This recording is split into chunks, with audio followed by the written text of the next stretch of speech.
Oi pessoal, eu sou Ingrid Franer, preceptora de Clínica Médica e sua mentora da Faculdade de Medicina e Residência para passar tudo o que eu sei de habilidades médicas e não médicas. O vídeo de hoje é sobre evolução ambulatorial, a consulta ambulatorial, um template para guiar a gente nessa consulta, mas mais do que isso, um template para guiar o nosso raciocínio clínico nessas consultas ambulatoriais. Só que antes da gente falar sobre o vídeo em si, o conteúdo que eu quero trazer para vocês, eu queria dizer que finalmente os nossos materiais, todos os materiais que eu disponibilizo, então flashcards, templates de outros vídeos da enfermaria, de UTI, de PS, estão disponíveis facilmente agora no link aqui na descrição do vídeo, tá? Quem já assina um e-mail, que essa lista de e-mails já tem há um bom tempo, quem assina já ganhou este template, já está na sua caixa de entrada ou nas outras, tem que dar uma procurada se não chegou para você, de graça, tá? Quem não está na lista, o preço para fazer o download é um preço simbólico, só para automatizar esse processo mesmo e eu conseguir entregar isso de uma forma bem mais rápida e instantâneo para vocês, tá? Bom, quem está se perguntando o que é a lista, como eu falei, já tem um bom tempo essa lista de e-mails, é onde eu trago toda a minha experiência para vocês, tanto de estudo quanto de performance, e trago também o que vai vir no canal. Na verdade, vocês participam ativamente desse processo de escolha, este vídeo foi, na verdade, uma votação de vocês, e vocês recebem tanto materiais quanto novidades, vídeos exclusivos, tem vídeos que eu só mandei nos e-mails, aulas que eu só fiz pro pessoal que está nos e-mails, então, e é de graça então. Antes de eu falar de cada etapa de preenchimento do prontuário, eu quero fazer duas colocações. Uma delas é que a gente vai trabalhar em cima do raciocínio clínico, então não vai ser só o preenchimento do prontuário, vai ser basicamente esse template, vai ser o seu template de raciocínio clínico ambulatorial, acho que esse é um bom nome. E o segundo ponto é sobre como esse template vai te ajudar a atender melhor o paciente, Eu vou passar aqui algumas dicas, algumas impressões de como você pode utilizar isso, O template tem a gente vai trazer algumas perguntas, como perguntar as coisas, como coletar as informações e como você pode utilizar isso para atender melhor o paciente. Sobre essa questão de atender melhor, pessoal, é muito em relação à nossa impressão sobre como o paciente está numa consulta ambulatorial, A maioria dos pacientes, eles não vêm felizes para uma consulta ambulatorial, Eles vêm cheios de medos, angústias, incertezas, e é também nossa função acolher isso, entender isso, tá? E justamente nesse template, nesse vídeo, eu quero trazer para vocês como que a gente, formas da gente tentar entender melhor o que eles estão sentindo e deixar um campo aberto para a nossa comunicação, porque daí o nosso cuidado vai ficar muito melhor. Em relação ao raciocínio clínico, não existe, pessoal, uma maneira estabelecida na literatura para transmitir ou como é que um médico expert pensa sobre raciocínio clínico, como que ele faz, como que ele elabora problemas ou, enfim, encontra diagnósticos diferenciais. Não existe isso ainda, tá? A gente ainda tem muita dificuldade de entender como que as pessoas pensam, então imagina como que os médicos pensam. Mas eu vou trazer aqui, pessoal, alguns elementos que vão facilitar o seu raciocínio clínico, tá? E isso quem trabalha com educação médica já sabe, São algumas estratégias que a gente usa tanto na preceptoria quanto em outros setores para poder fazer com que o residente ou interno compreenda melhor os problemas e chegue melhor também à conclusão das condutas, certo? Porque todo raciocínio clínico ele começa com a coleta apropriada das informações, tanto da anamnese quanto do exame físico. Então, coletando bem, existe a próxima etapa, que é a etapa de filtrar, a etapa de caracterizar aquele problema, ou problemas. E a partir disso, elaborar diagnósticos diferenciais, para daí tomar as condutas. Então, esse é o processo, tá? E o template vai te ajudar em todos eles. Então, vamos começar com a nossa consulta ambulatorial. O primeiro campo, que a gente vai fazer do prontuário é a identificação. E aqui vai nome do paciente, idade, onde nasceu, da onde vem, ou onde mora, profissão, religião e família, com quem que ele mora, se ele tem família, se tem filhos e tudo mais. Todos esses pontos eles são importantes porque eles vão te dar alguma informação, algum elemento que podem ajudar no seu raciocínio clínico.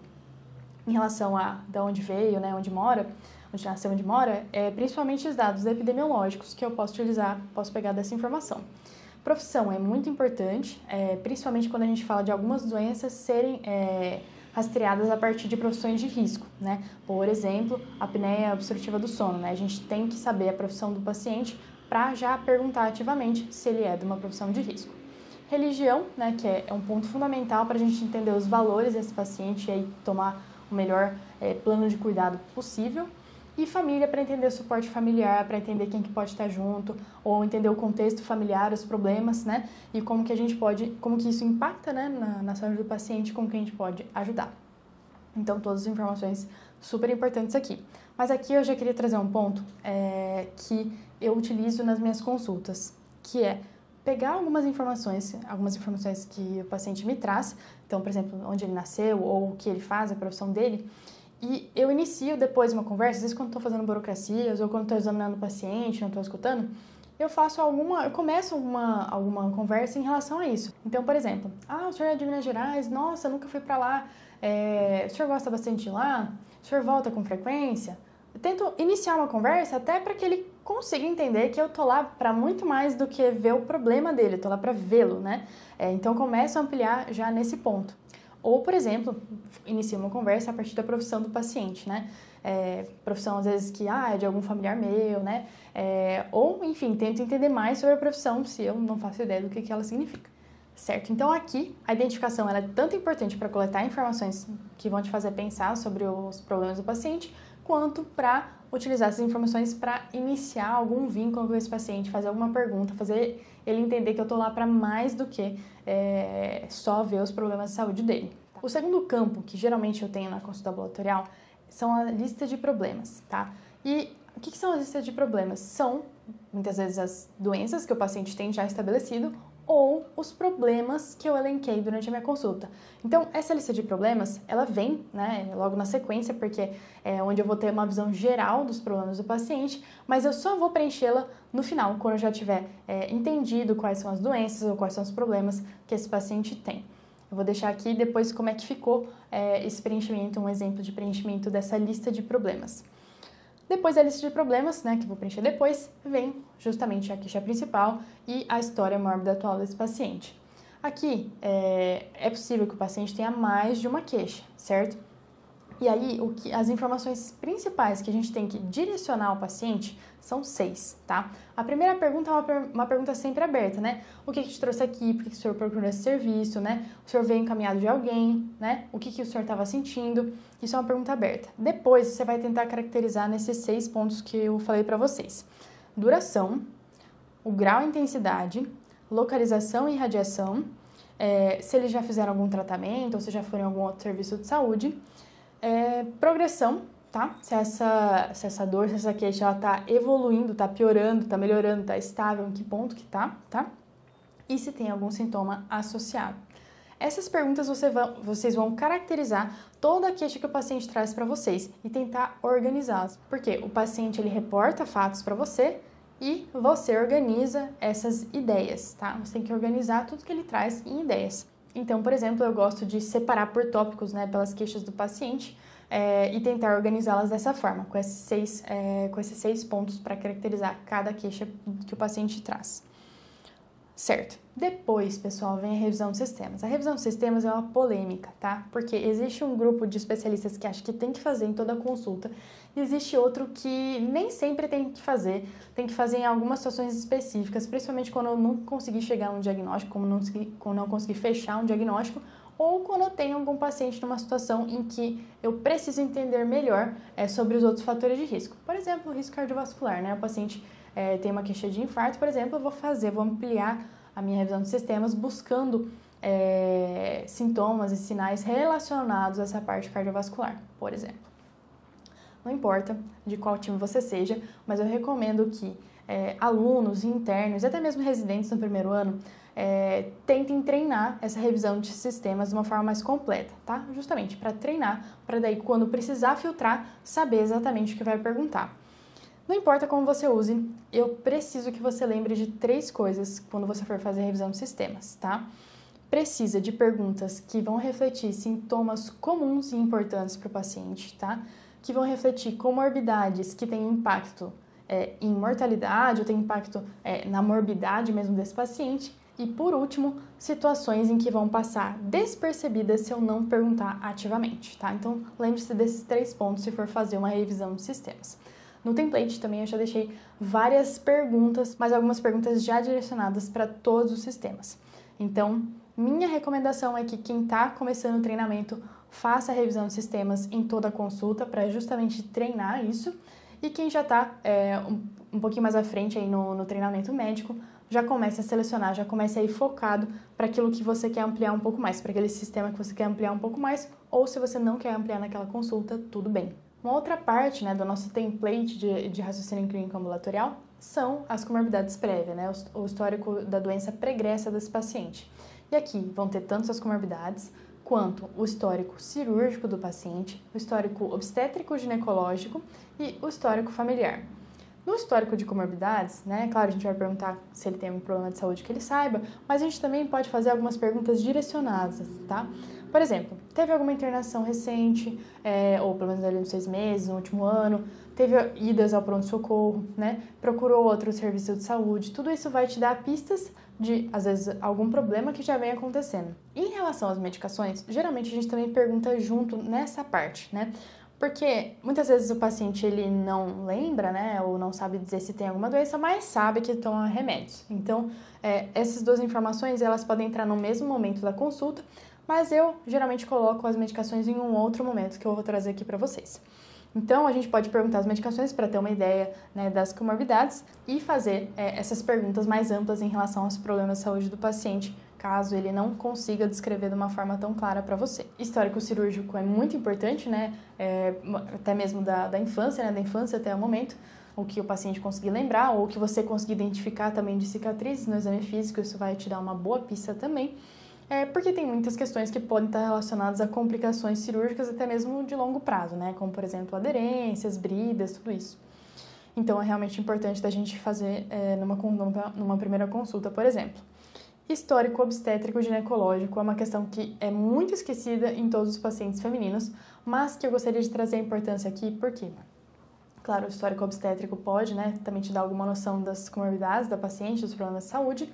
E o histórico ginecológico tem algumas informações que a gente precisa perguntar ativamente, porque muitas vezes o paciente não vai trazer isso como uma queixa, né? Principalmente se você não está atendendo como ginecologia, né? Então, informações importantes para coletar. Além do obstétrico, né? Se já teve aborto, se já teve parto, se já teve cesáreas, é importante perguntar a data da última menstruação, se os ciclos são regulares, se tem sangramento fora de ciclo e se tem algum corrimento. A partir disso, mesmo que a gente não tome nenhuma conduta específica para um corrimento, por exemplo, a gente pode fazer uma referência para um outro profissional de saúde. Inclusive, eu tenho aqui uma aula no canal sobre corrimentos vaginais, que é uma visão geral que todo médico realmente precisa saber, porque isso faz parte da consulta, faz parte do cuidado da saúde da mulher. O histórico familiar, a gente vai ampliar, né, a familiares próximos, então pais, avós, irmãos e às vezes até primos, ali, parentes, né, de primeiro grau. Perguntar qual doença, né, qual doença que tem, ou se faleceu por algum motivo, e quando, em qual idade mais ou menos ele tinha, se não lembrar certinho a data, né, o ano. Isso é importante porque muitas doenças têm relações familiares e, enfim, fatores de risco genéticos, fatores genéticos que podem estar associados às doenças, e é por isso que a gente sempre faz essas perguntas também.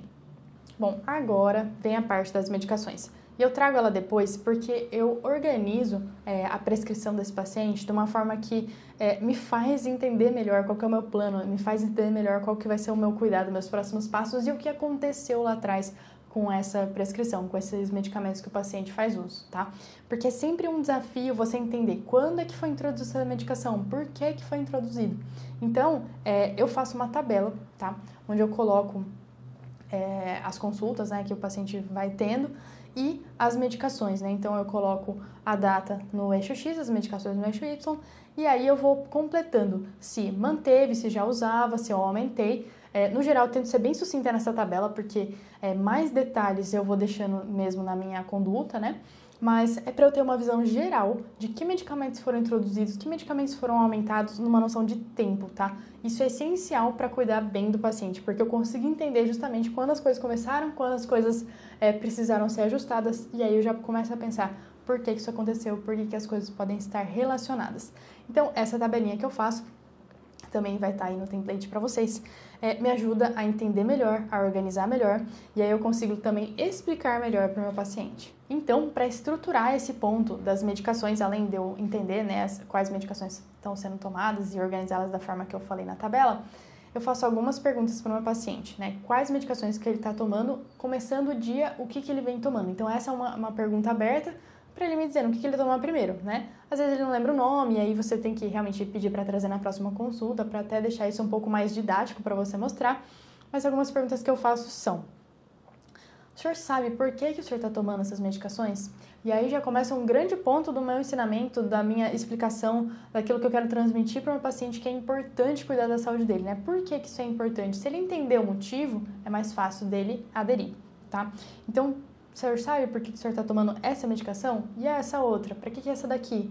Isso é interessante também da gente conhecer, tá? Se eu identifiquei algum ponto de má aderência, ou ele não se lembra, ele não sabe os medicamentos que toma, ou às vezes é outra pessoa que acaba cuidando disso, é importante que ela venha nas próximas consultas, mas se eu identifiquei algum ponto de que o paciente não está conseguindo aderir, eu devo perguntar para o meu paciente por que isso está acontecendo, mas de uma maneira não cobrando isso dele, né? De uma maneira de realmente tentando entender. Olha, se o senhor conseguir me explicar, eu consigo ajustar algumas medicações, consigo deixar mais fácil. Eu preciso entender o que está acontecendo, os problemas que estão impedindo o senhor de não utilizar essas medicações, depois que eu já garanti que ele entendeu por que ele está tomando essas medicações, certo?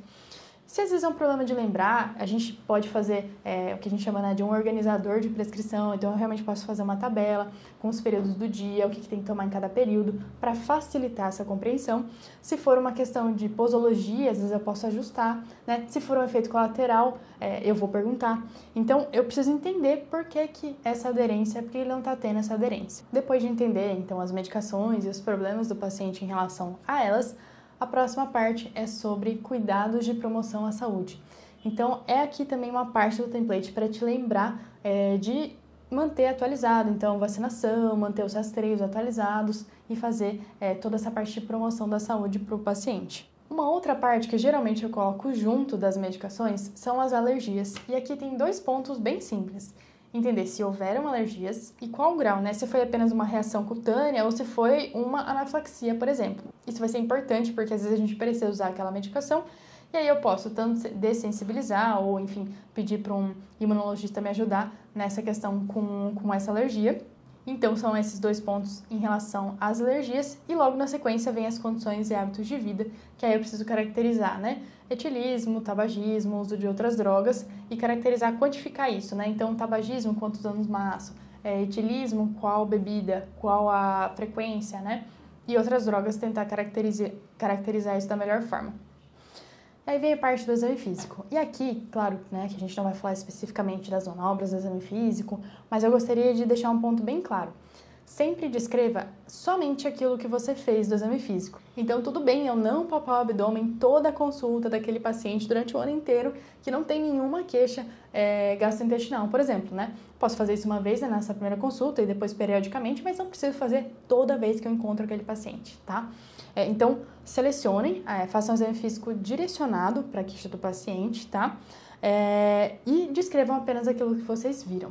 A próxima etapa é sobre laboratoriais e exames de imagem. E aqui é muito comum ter o pessoal colocando, copiando laudo, copiando exames e não pensando sobre eles. Mas como eu falei, esse daqui é um template de raciocínio clínico ambulatorial. Então, você tem que usar essa oportunidade para pensar sobre os problemas de saúde do paciente. Então, o que a gente tem que fazer? Nos exames de imagem, por exemplo, resumir aqueles achados de forma que fazem sentido para você, né? Até mesmo copiar aquela impressãozinha, né? Isso não vai te fazer raciocinar sobre o problema do paciente. Você tem que entender, fazer a sua interpretação e colocar ali o que você achou, o que está diferente, tá? Ou o que está normal e você esperava que viesse diferente, por exemplo, né? Nos exames laboratoriais, não faz sentido que eu copie todos os exames para o prontuário, porque eu posso facilmente acessar eles no sistema. Então, eu tenho que trazer aquilo que é importante. Eu vou dar um exemplo disso. Por exemplo, um paciente com doença renal crônica. Geralmente, eu quero observar, ao longo do tempo, né, alguns exames laboratoriais. Creatinina, potássio e albuminúria, por exemplo. Então, eu crio linhas desses exames, né? Então, creatinina. Janeiro de 2024, estava tanto. Março de 2024, estava outro valor. E eu vou deixando isso numa linha, veja como eu consigo ver e entender qual que é a progressão ou estabilidade dessa alteração desse paciente. Potássio, mesma coisa, né? Se é uma questão importante para esse paciente, tem muita alteração de potássio, albuminúria nos pacientes com DRC. Então, eu já seleciono aquilo que eu quero monitorar e consigo ter uma visão muito mais clara das alterações ao longo do tempo. Isso ajuda a raciocinar sobre o problema do paciente.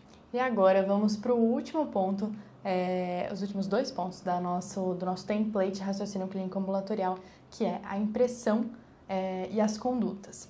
Por que eu falo que esses são os mais importantes? É porque é aqui que a gente vai juntar a gente coletou todas as informações, aqui que a gente vai juntar, filtrar e tentar elaborar hipóteses diagnósticas para os problemas que a gente não sabe o que são, tá? E quando eu falo elaborar hipóteses diagnósticas, tudo parte de um problema guia, de um sintoma guia, tá?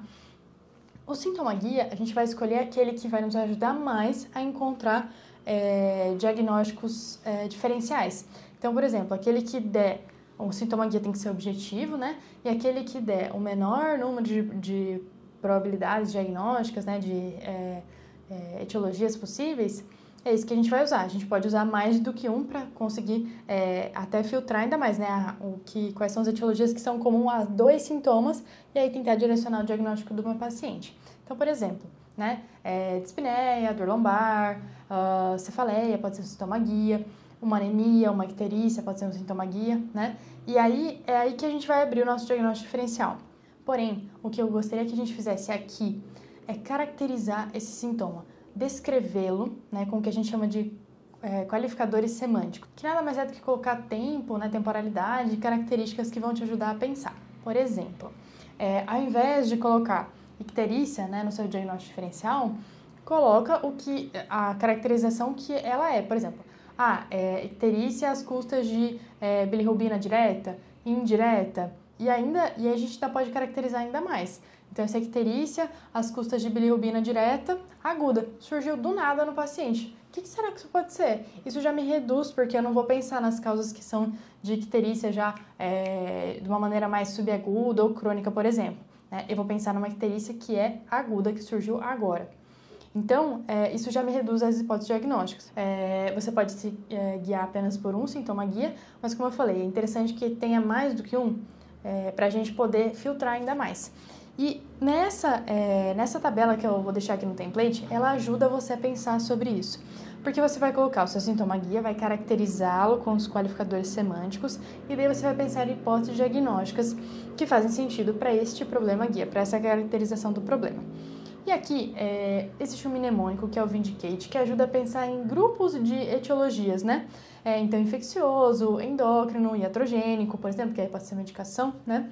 Ajuda a gente a pensar em blocos para não esquecer. Quem está no começo do treinamento, isso pode ajudar bastante a lembrar de coisas que não vem tão fácil à sua mente. E uma outra referência que eu queria trazer para vocês é o Clinical Problem Solvers. Eles são um grupo, tem um podcast, tem um canal no YouTube, trazendo também a esquematização de sintomas guia.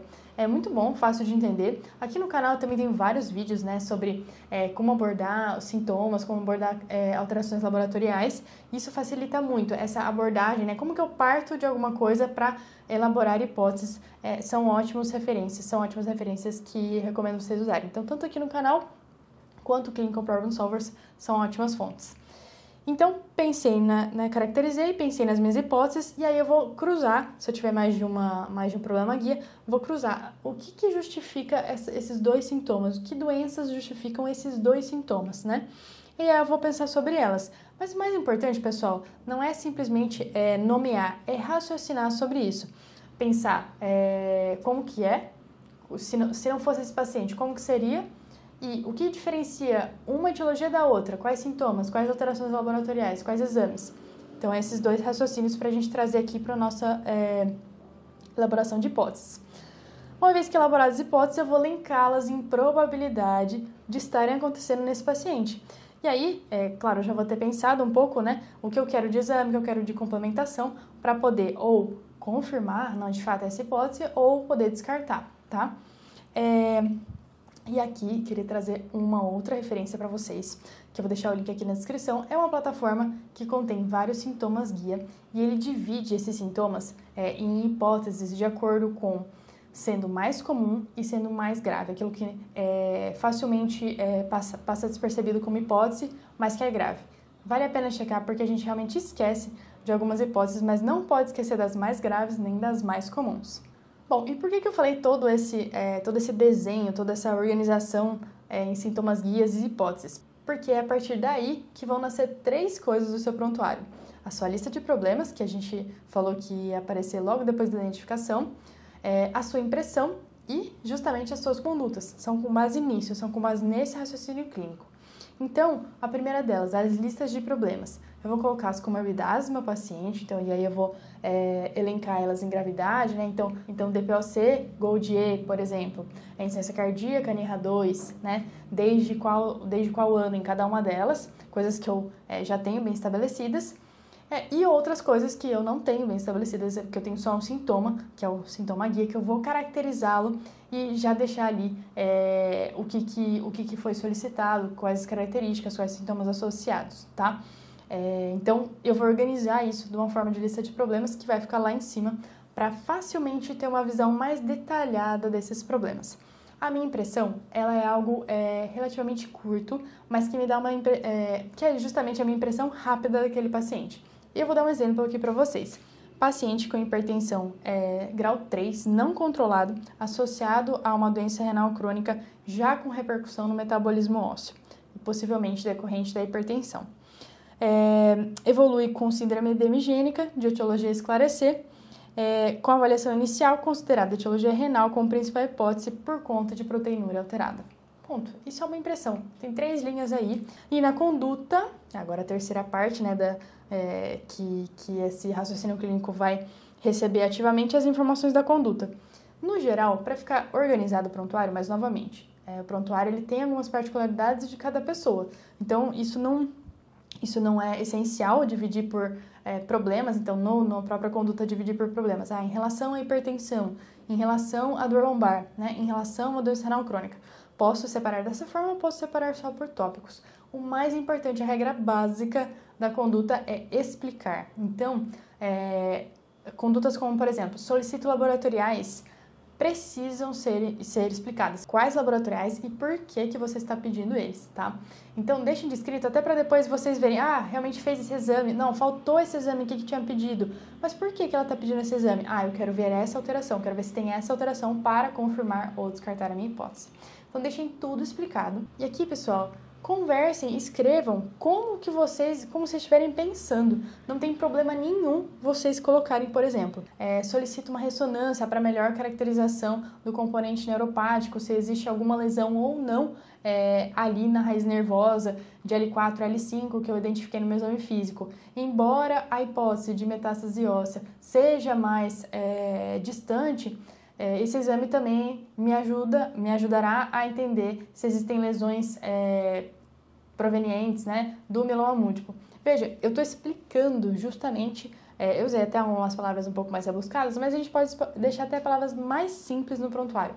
É literalmente explicar o que você fez, por que você fez. E eu, pessoal, eu tenho um hábito de deixar, ainda na minha conduta, eu deixo uma parte da minha, no final da minha conduta, para a próxima consulta, ou seja, o que eu quero checar na próxima consulta, o que eu quero fazer na próxima consulta do meu plano. Nas condutas ali iniciais eu coloco o que eu fiz e na próxima consulta eu falo o que eu quero fazer. Até para eu mesma lembrar o que eu preciso fazer, né, de uma maneira bem rápida e prática e clara, até para outras pessoas se forem atender esse mesmo paciente. E por último, é o plano de cuidado. O que é o plano de cuidado? Se a gente está num serviço acadêmico, né, geralmente a gente está no serviço secundário, terciário, e às vezes esse paciente ele pode ou ser encaminhado para uma outra especialidade, ou voltar para o posto de saúde, ou se ele está no posto de saúde, ir para uma outra especialidade, enfim, a gente pode usar os recursos que a gente tem à disposição, às vezes o paciente precisa passar para uma outra etapa, né? E aí o plano, por exemplo, após compensação do diabetes, retornar para a unidade básica de saúde. Então, esse é o meu plano de cuidado para esse paciente. Bom, pessoal, então retomando as etapas do nosso template de raciocínio clínico ambulatorial, que está disponível para vocês aqui na descrição do vídeo. Nós falamos da etapa da identificação, da importância dele, tanto para o nosso raciocínio, quanto para justamente gerar algum grau de conexão com o paciente. Falamos da nossa lista de problemas, que é algo que vem logo na sequência, mas é criado depois, que eu já entendi um pouco mais sobre o caso. A história mórbida atual, em que eu vou separar as queixas do paciente e caracterizá-la em 6 aspectos, né? Show de duração, a caracterização e o grau, a localização e irradiação, se tem melhora com outras medicações ou outras posições, por exemplo, a progressão, se está melhorando, se está piorando, se está igual, e se tem sintomas associados. Com isso, a gente vai direcionando um pouco mais das informações que o paciente trouxe de uma forma mais ampla, tá? E a revisão dos sistemas, falamos que nem sempre ela vai ser feita, mas que por motivos também de treinamento, quem estiver estudante ou interno, vale a pena treinar essa revisão de sistemas, e todas as perguntas estão aqui no template também. Tem muitas perguntas aqui que eu coloquei no template para ajudar vocês. Falamos também, na sequência, a gente falou da história mórbida pregressa, que ela vai contemplar as doenças do paciente, importante caracterizar quando começou, o grau e as medicações que estão sendo usadas, pelo menos essas informações, né? Eu, pessoalmente, coloco mais informações e trago esse problema lá para a lista de problemas, trago ele lá para cima, tá? No template vai ter todo um exemplo para vocês. Falamos do histórico cirúrgico, obstétrico e familiar desse paciente, nesse contexto de história mórbida pregressa. Falamos de medicações, falamos da tabela de medicações que eu trouxe para vocês, como que eu faço para entender a progressão, quando que foi introduzido, por que foi modificado. Falamos de alergias, né? Importante especificar se é uma alergia ou se é uma reação à droga e o que aconteceu.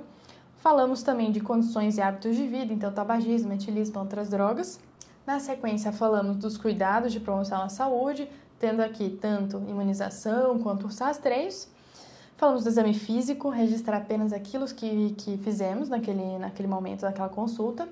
O registro dos laboratoriais, exames de imagem, que deve ser interpretado, você deve interpretar, tá? E muitas vezes exames laboratoriais, vale fazer uma linha daquele exame que você quer ficar de olho, quer acompanhar, tá?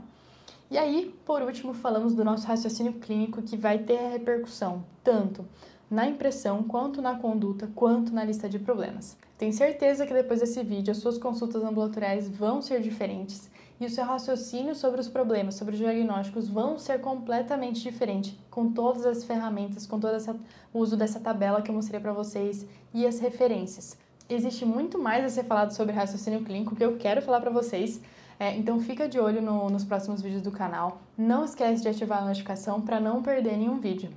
Qualquer dúvida, deixa aqui nos comentários que eu respondo. Até a próxima. Tchau, tchau!